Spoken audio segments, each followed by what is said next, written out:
Look at that. In ancient Rome, no burials were allowed within the city walls. Christians buried their dead outside of Rome, in the catacombs.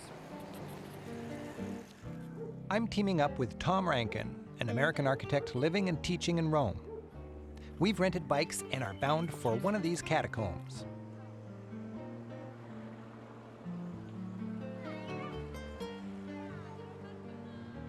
Dozens of ancient catacombs circle Rome a couple miles beyond its walls. Many are open to the public.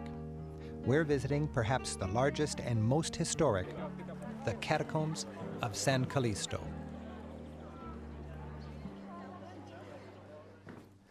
Land was expensive, so poor Christians dug their tombs many stories deep on land shared by a few wealthy Christians. Many of the first Christians buried here were later recognized as martyrs and saints. Others carved out niches nearby to bury their loved ones close to these early Christian heroes. They dug over 300 miles of tomb-lined tunnels with networks of galleries 5 layers deep. There were 500,000 tombs in this catacomb alone. Of all the rooms in these catacombs, this is probably the most historic. In the 3rd century, 9 popes were buried here. The 3rd century. And pilgrims over the centuries have come down here to worship at their tombs. It feels like a chapel, doesn't it? In fact, in the 4th century, it was converted into a chapel. And one of the martyrs was beheaded right here on this altar. A pope? When he was worshiping, yes. Praying here was considered a slap in the face of the emperor. Is the skylight actually from ancient times? Yeah, to get a little light and ventilation. So it would have felt a lot like it feels right now. Very much so. You would have had these oil-burning lamps embedded in the walls. And you can read the actual Each of these niches was covered with a plaque, which would give you information on who was buried here. This one refers to someone named Fabiano, who was Bishop of Rome and Martus. That's a very important symbol telling you that this person was a martyr. The bones are long gone, but symbolic carvings decorate the walls. The fish stood for Jesus. The anchor was a camouflaged cross. And the phoenix with a halo symbolized the resurrection. By the Middle Ages, these catacombs were abandoned and forgotten. Centuries later, they were rediscovered, and romantic tourists in the Grand Tour would visit by candlelight. Legends grew about Christians hiding out to escape persecution. But these catacombs are not hiding places, simply underground cemeteries. Rome's ancient wall stretches 11 miles.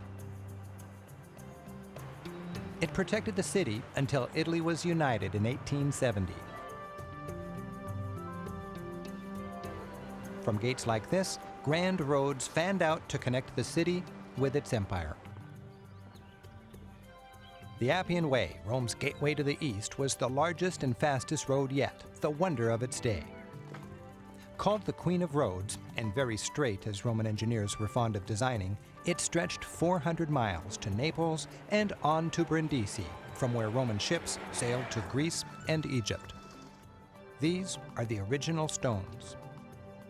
Tombs of ancient big shots lined the Appian Way like billboards.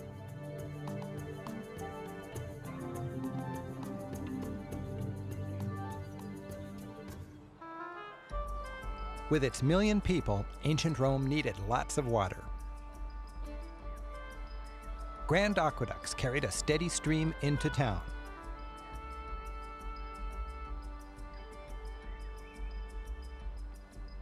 They still seem to gallop toward the city, as they did 2,000 years ago.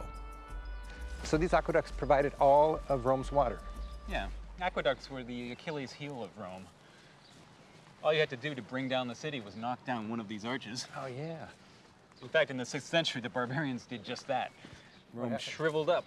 Really? Wow. Got more water. Great way to conquer a big city.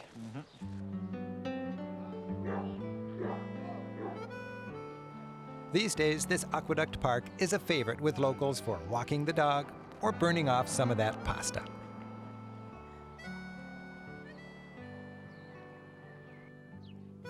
Springs in the surrounding hills fed the aqueducts. Even after 20 years of Roman visits, I'm still enjoying new discoveries. Tom showed me a special spring, the emperor's favorite. It's called Aqua Santa, the holy water.